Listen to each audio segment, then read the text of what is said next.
Hello दोस्तों, general studies में आप सभी का स्वागत है। दोस्तों, प्रैक्टिस सेट 19 के 50 प्रश्न मैं आपको पिछली क्लास में करा चुका हूँ। ठीक है, तो इस क्लास में हम अगले 50 प्रश्न की चर्चा करने वाले हैं। देखो, जिसमें पहला प्रश्न है, प्रश्न संख्या 51। उत्तर वैदिक काल में द्विज किस संदर्भ में प्रयुक्त होता था? तो किस संदर्भ में होता था? यज्ञ के लिए होता था या फिर उच्च वर्ग के लिए होता था? ठीक है, उच्च वर्ग यानी कि उच्च वर्ण के लिए होता था या फिर सिक्कों के लिए होता था या कबीले के लिए होता था? तो किसके लिए? इसका सही आंसर क्या हो जाएगा? उच्च वर्ण के लिए। ठीक है, उच्च वर्ण को द्विज कहा जाता है। द्विज यानी कि श्रेष्ठ। ठीक है, ध्यान रखिएगा। अगला देखो, निम्नलिखित में से किस राजा के सिक्कों पर जहाज का चित्र अंकित है? किस राजा के सिक्कों पर है? ये है यज्ञश्री सातकर्णी। ठीक है, इसके सिक्कों पर जहाज का चित्र अंकित है, ध्यान रखिएगा। ठीक है, ये किससे संबंधित है? आंध्र सातवाहन। ठीक है, आंध्र सातवाहन। ठीक है, आंध्र सातवाहन वंश से संबंधित है। अगला देखो, अगला प्रश्न है, निम्नलिखित में से कौन सा एक सामुदायिक विकास का पहला स्थापित कार्यक्रम है? ठीक है, तो कौन सा है? देखो, राष्ट्रीय प्रसार सेवा है या फिर समन्वित ग्रामीण विकास कार्यक्रम है या फिर सहकारिता आंदोलन है या फिर सामान्य सहायता अनुदान कार्यक्रम है? ठीक है, तो इसका सही आंसर क्या हो जाएगा? विकल्प ए, राष्ट्रीय प्रसार सेवा सामुदायिक विकास का पहला स्थापित कार्यक्रम है। अगला देखो, निम्नलिखित में से किस तिथि को प्रधानमंत्री सुरक्षा बीमा योजना की शुरुआत हुई थी? कब हुई थी? 9 मई 2015। ठीक है, ध्यान रखिएगा, 9 मई 2015 को इसकी शुरुआत हुई थी। अगला प्रश्न है, किस वर्ष केंद्रीय मृदा संरक्षण बोर्ड का गठन किया गया था? इसका गठन देखो कब किया गया था? केंद्रीय मृदा संरक्षण बोर्ड, इसका गठन हुआ था 1953 में। ठीक है, ध्यान रखिएगा, 1953 में इसका गठन किया गया था। अगला देखो, 45 विद्यार्थियों की एक कक्षा में एक बालक का 20वां स्थान है। जब दो और बालक प्रवेश लेते हैं तो वह एक स्थान नीचे खिसक जाता है। ठीक है, अंत से उसका नया स्थान क्या है? देखो, 45 पहले थे प्लस 2 नए आए तो टोटल कितने हो गए? 47। ठीक है, पहले 20वां था जब 45 थे, जब दो और जुड़े तो 21वां हो गया। ठीक है, तो देखो 21वां हो गया, यानी कि 20 प्लस 1 प्लस 26। ठीक है, ये हुआ ना, क्योंकि 21 के पश्चात 26 जोड़ो तो 47 हो जाता है। ये 20 उससे पहले हो गई, वो स्वयं 21वां है, प्लस 26, यानी कि इन दोनों को जोड़ लो। ठीक है, 26 प्लस 1 यानी कि लास्ट से कौन सा है? उसका 27वां स्थान हो जाएगा। ठीक है, 27वां। 26 उससे पीछे है, वो स्वयं कौन से नंबर पर खड़ा है? 27वें नंबर पर। अगला देखो, 2011 की जनगणना के अनुसार भारत में सर्वाधिक ग्रामीण जनसंख्या प्रतिशत वाला जिला कौन सा है? ठीक है, सर्वाधिक ग्रामीण जनसंख्या प्रतिशत। ठीक है, प्रतिशत यहाँ पर आपसे पूछा गया तो कौन है इसमें? हिमाचल प्रदेश। फिर बिहार दूसरे नंबर पर है। ठीक है, बिहार क्या है? सेकेंड नंबर पर है। अगला देखो, ए बी के ससुर है। ठीक है, जो सी की माँ है। देखो, डी ई की माँ है, जो एफ और सी का पिता है। ए ई से कैसे संबंधित है? ए बी के ससुर हैं जो सी की माँ है। ठीक है, बी के ससुर हैं जो सी की माता है। देखो, ए ससुर है किसका? बी का, जो सी की माता है। ठीक है, जो सी की माता है। अब देखो, डी ई की माता है, जो डी है वो ई की माँ है। ठीक है, जो एफ और सी का पिता है।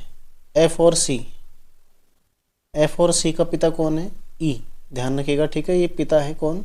ई, एफ और सी का। तो ए और ई का संबंध देखो, ये यदि पिता है और देखो यहाँ पर एफ और सी हैं, यदि इनके पिता ई हैं और बी इनकी माता है। ठीक है, ध्यान रखिएगा, तो ई और ए का संबंध बताना है। ठीक है, ई और ए का, यानी कि इसका जो पति है कौन हो जाएगा? ई। ठीक है, तो ई और ए कैसे संबंध है? पिता और पुत्र, यानी कि पिता इसका सही आंसर हो जाएगा। ठीक है, अगला देखो, अगला है,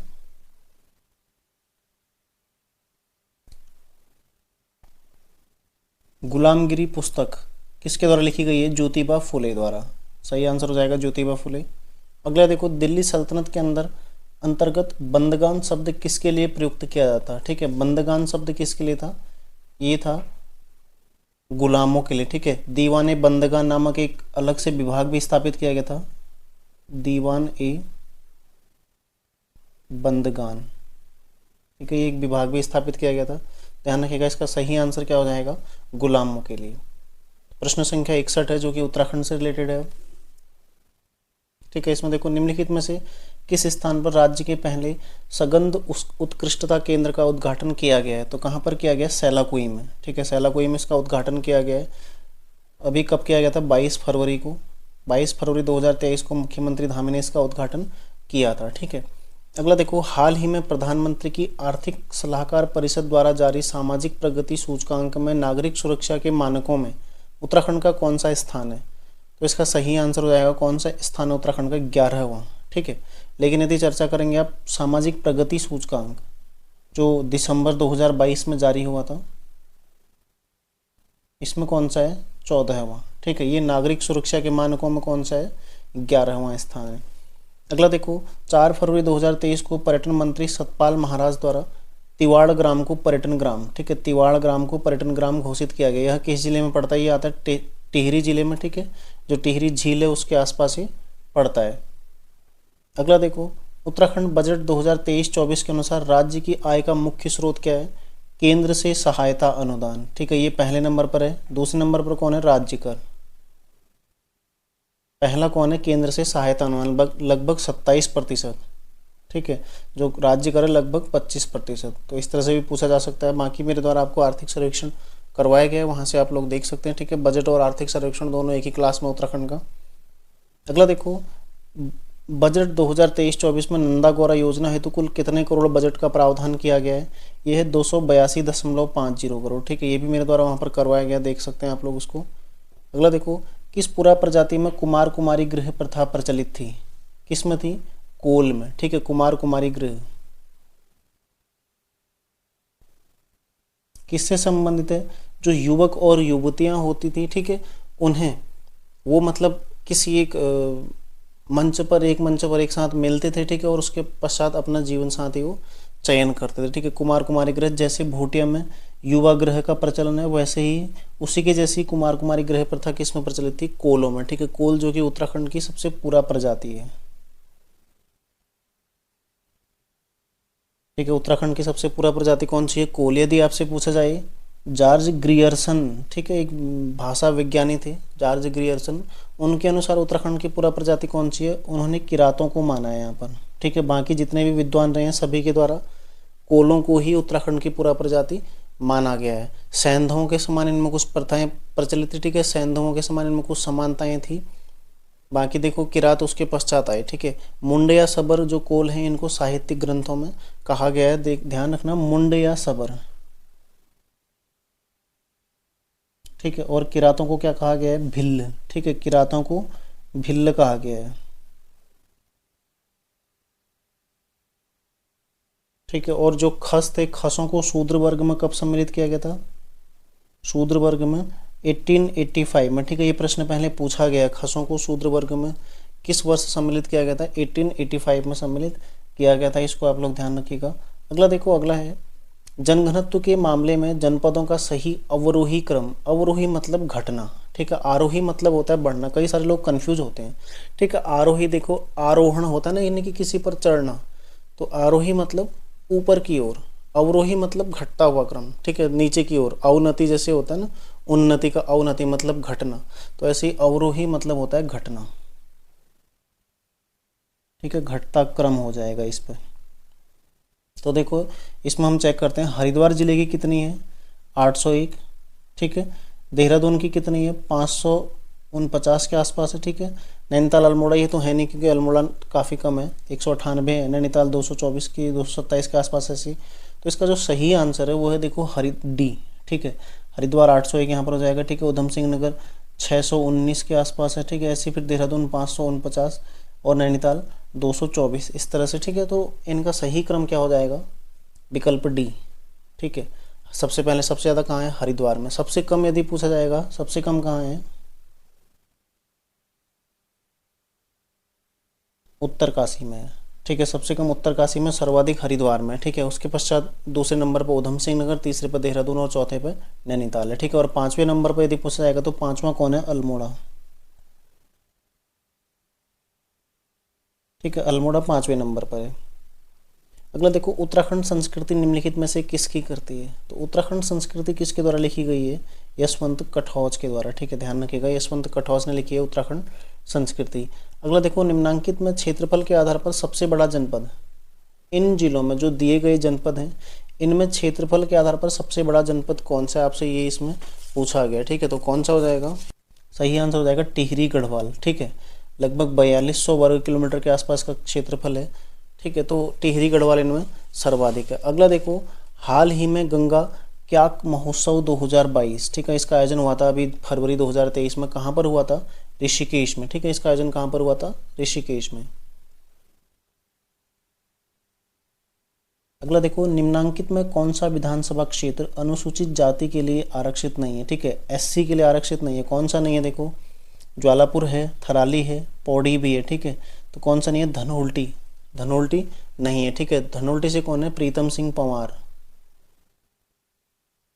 ठीक है, प्रीतम सिंह पंवार धनोल्टी से हैं। अगला देखो, सर्वप्रथम किस पंवार शासक के नामांत से शाह उपाधि की परंपरा शुरू हुई थी, तो किसके नाम से हुई थी, बलभद्र शाह के नाम से। ठीक है, अगला देखो, निम्नांकित में से कुमाऊं का रॉबर्ट ब्रूस किसे कहा जाता है, पुरुष पंथ को, यानी कि जो पुरुष पंथ है इनको कुमाऊं का रॉबर्ट ब्रूस कहा जाता है। इसको पुरखू पंथ भी कहा जाता है। ठीक है, पुरखू पंथ, पुरखू पंथ भी कहा जाता है। रुद्रचंद का ये सेनापति रहा था, ये भी ध्यान रखिएगा आप लोग।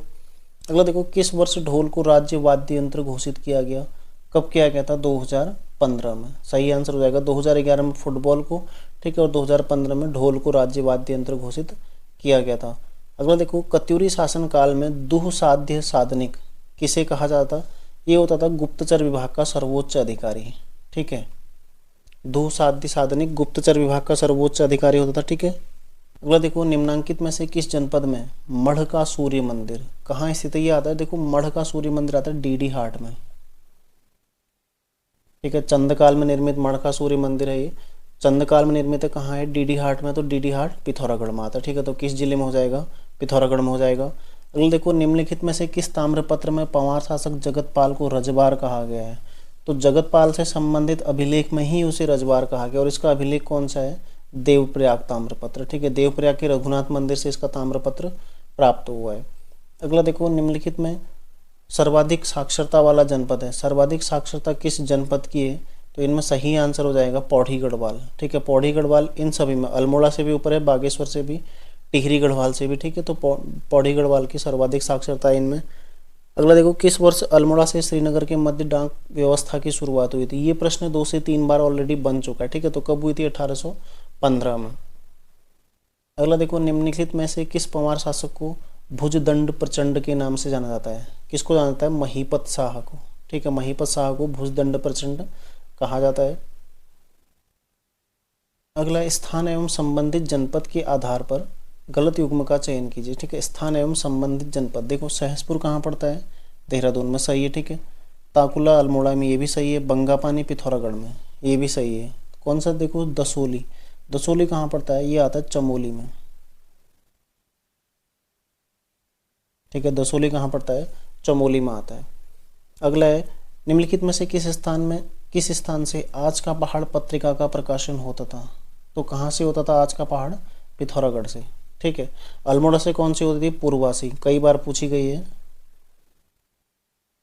पूर्वासी। ठीक है, ये ध्यान रखना, पूर्वासी कई बार पूछी गई है। अगला देखो, राज्य का सबसे कम नगरीय जनसंख्या प्रतिशत किस जिले का है, बागेश्वर का। ठीक है, सबसे कम नगरीय जनसंख्या प्रतिशत बागेश्वर, सर्वाधिक नगरीय जनसंख्या है देहरादून। ठीक है, अगला है, देखो दुधौलिया महलचोरी युद्ध फतेहपति शाह व किसके मध्य हुआ था, ज्ञानचंद और फतेह शाह के मध्य हुआ था। ठीक है, तो ज्ञानचंद और फतेह शाह दुधौलिया महलचोरी का युद्ध हुआ था। अगला देखो, निम्नलिखित में से कौन उत्तराखंड से वर्तमान में राज्यसभा सदस्य नहीं है, तो वर्तमान में राज्यसभा सदस्य कौन कौन है, प्रदीप टमटा नहीं है। ठीक है, इनके स्थान पर कल्पना सैनी आ गई हैं, नरेश बंसल हैं, कल्पना सैनी भी हैं, अनिल बलूनी भी हैं। ठीक है, तो नरेश बंसल जो कि 2020 में बने थे, यानी कि 2026 तक रहेंगे, कल्पना सैनी 2028 तक, और अनिल बलूनी 2024 तक, 2018 से 2024। ठीक है, कल्पना सैनी 2028 तक हैं, 2022 में बनी थी, जुलाई 2022 से जुलाई 2028 तक का। ठीक है, अगला देखो, निम्नांकित में से किसे कुमाऊं का द्वार कहा जाता है, कुमाऊं का द्वार किसे कहा जाता है, काठ गोदाम को, और गढ़वाल का द्वार किसे कहा जाता है, कूट द्वार। ठीक है, कोटद्वार को गढ़वाल का द्वार कहाँ पड़ता है, पौड़ी में आता है कोटद्वार। और काठगोदाम कहाँ पड़ता है, नैनीताल में। ठीक है, अगला देखो दर्रा जो पिथौरागढ़ व चंपावत के मध्य स्थित है, तो कौन सा दर्रा है, ये देखो लासपा दर्रा। ठीक है, लासपा दर्रा है पिथौरागढ़ और चंपावत के मध्य। सिनला दर्रा किस किस के मध्य, दारमा और ब्यास घाटी। ठीक है, दारमा प्लस ब्यास घाटी जो कि दोनों पिथौरागढ़ में पड़ते हैं। ठीक है, इनके मध्य है सिनला दर्रा। कालिंदी दर्रा कहाँ है, उत्तरकाशी और चमोली के मध्य। ठीक है, उत्तरकाशी में पड़ता है कालिंदी दर्रा, ये भी आपने ध्यान रखना है। अगला देखो निम्नांकित में से किस जनपद में झलताल, झलताल कहाँ स्थित है, चमोली में स्थित। ठीक है, झलताल आसान प्रश्न था काफी। अगला देखो निम्नलिखित में से कौन सा चंद शासक प्रदीप शाह का समकालीन रहा है, प्रदीप शाह का समकालीन कौन सा चंद शासक रहा है, कल्याण चंद पंचम। यदि आप देखते हैं कल्याण चंद पंचम के समय कुमाऊं पर रोहिला आक्रमण हुआ था, रोहिला आक्रमण। ठीक है, 1744 1743 45 के आसपास रोहिला आक्रमण हुआ था यहाँ पर। ठीक है, तो इस दौरान प्रदीप शाह के द्वारा इसकी मदद की गई थी, जो कि पहली बार ऐसा हुआ था कि गढ़वाल और कुमाऊं के शासकों द्वारा एक साथ कोई युद्ध लड़ा गया था। ठीक है, अगला देखो बड़वायक महतो निम्नलिखित में से किस जनजाति के प्रमुख गोत्र हैं, तो किसके हैं, थारुओं के। ठीक है, थारुओं के 5 से 6 प्रमुख गोत्र जिसमें बड़वायक और महतो प्रमुख हैं। अगला देखो निम्नलिखित व्यक्तियों द्वारा उनसे संबंधित क्षेत्र के संबंध में सही युग्म का चयन कीजिए। ठीक है, गोविंद बल्लभ पंत ये क्या थे, स्वतंत्रता सेनानी, स्वतंत्रता सेनानी प्लस फिर राजनेता से भी हो गए थे। ठीक है, स्वतंत्र भारत के पश्चात। बद्रीदत्त पांडे क्या थे, इतिहासकार प्लस स्वतंत्रता सेनानी भी थे। ठीक है, फिर देखो गोपेश्वर कोठियाल ये क्या है, पत्रकारिता बिल्कुल सही है। बाकी अजय सिंह रावत ये भी क्या है, इतिहासकार हैं प्लस लेखक। ठीक है, कुछ रचनाएं भी इनके द्वारा की गई हैं। तो सही आंसर क्या हो जाएगा इसका, विकल्प सी। अगला देखो गोरखा काल में छिपाई हुई संपत्ति पर कौन सा कर लगाया जाता, बहता कर। ठीक है, गोरखाकालीन कर देखना, उसमें बहता कर छिपाई हुई संपत्ति पर लगाया जाता। ठीक है, अगला देखो उपनाम के आधार पर गलत युग्म का चयन कीजिए। ठीक है, उपनाम के आधार पर देखो चिपको वुमन गौरा देवी बिल्कुल सही है। ठीक है, मुकुंदराम बड़थवाल को दैवेगी बिल्कुल सही है। ठीक है, कुमाऊं की लक्ष्मीबाई किसको कहा जाता है, ये कहा जाता है जिया रानी को। ठीक है, तीलू रोतली को गढ़वाल की लक्ष्मीबाई कहा जाता है। ठीक है, और विकास पुरुष किसको कहा जाता है, नरेंद्र तिवारी बिल्कुल सही है। अगला देखो निम्नलिखित बुग्यालों में गलत युग्म का चयन कीजिए। ठीक है, तो इनमें सही युग्म 3 युग्म सही हैं और 1 युग्म गलत है। देखो केदार खर्क उत्तरकाशी में सही है। ठीक है, चित्रकांटा चमोली में सही है, कल्पना चमोली में सही है। तो मानेक कहाँ पड़ता है, ठीक है, उत्तरकाशी में आता है मानेक, ध्यान रखिएगा। अगला देखो किस कुमाऊं कमिश्नर के काल को औपनिवेशिक काल का स्वर्ण काल कहा जाता है, तो किसके काल को कहा जाता है, रैमजे के काल को। ठीक है, रैमजे जो कि कब से कब तक रहा था, ये भी एक बार प्रश्न बना है, कब से कब तक रहा था, ये रहा था देखो 1856 से 84, यानी कि 28 वर्ष इसने शासन किया था। ठीक है, 28 वर्ष। इसको कुमाऊं का राजा, किंग ऑफ कुमाऊं भी कहा जाता है। ठीक है, किंग ऑफ कुमाऊं भी इसको कहा जाता है। अगला देखो उत्तराखंड में कुली बेगार प्रथा। ठीक है, कुली बेगार है, कुल नहीं, कुली बेगार प्रथा इसमें होना चाहिए था। ठीक है, नामक पुस्तक के लेखक कौन है, शेखर पाठक। ठीक है, कुली बेगार प्रथा एशिया की पीठ पर, और हाल ही में इन्हें कमला देवी चट्टोपाध्याय पुरस्कार दिया गया था, किस कृति के लिए, द चिपको मूवमेंट के लिए। ठीक है, तो ये इनकी कुछ प्रमुख रचनाएं पूछी जा सकती है। जो नई रचनाएं द चिपको मूवमेंट किसके द्वारा लिखी गई है, शेखर पाठक के द्वारा। इन्हें कमला देवी चट्टोपाध्याय भी उपाध्याय पुरस्कार भी उसके लिए इन्हें दिया गया था। ठीक है, अगला देखो निम्नलिखित में किस जनपद का लिंगानुपात सबसे कम है, जो ये जिले दिए गए हैं इनमें सबसे कम लिंगानुपात वाला जनपद कौन सा है, इसका सही आंसर हो जाएगा टिहरी गढ़वाल। ठीक है, टिहरी गढ़वाल इन सभी में सबसे कम है। अगला देखो हनोल किस निम्नलिखित में से किस जनजातीय समाज का एक प्रमुख तीर्थ स्थल है, हनोल किसका है, जौनसारी का। ठीक है, महासु देवता को समर्पित है।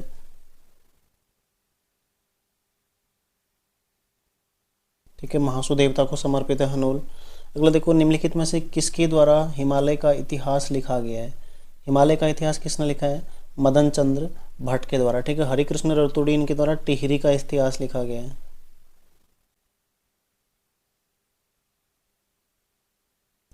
ठीक है। और अगला और लास्ट प्रश्न है, प्राचीन उत्तराखंड में महत्तम शब्द है, महत्तम शब्द किसके लिए है? ग्राम शासक के लिए। और किस काल में इसका प्रयुक्त हुआ है? कत्यूरी काल में। ठीक है, महत्तम या फिर मुकद्दम। ठीक है, मुकद्दम शब्द भी ग्राम शासक के लिए ही प्रयुक्त हुआ है। तो ये देखो, ये 100 प्रश्न आपके कंप्लीट हो गए हैं। ठीक है, तो अगला प्रैक्टिस सेट आपको कल मिलेगा 2 तारीख को। ठीक है, जो कि 31 को करवाया जाना था, लेकिन समय अभाव के कारण मैं उसको तैयार नहीं कर पाया हूँ। तो 2 तारीख को आपका उसमें उत्तराखंड से रिलेटेड 100 प्रश्न। ठीक है, उत्तराखंड से रिलेटेड हुआ, जो कि कल 2 अप्रैल को करवाया जाएगा। ठीक है, तो मिलते हैं नेक्स्ट क्लास में। तैयारी करते रहिए आप लोग। धन्यवाद।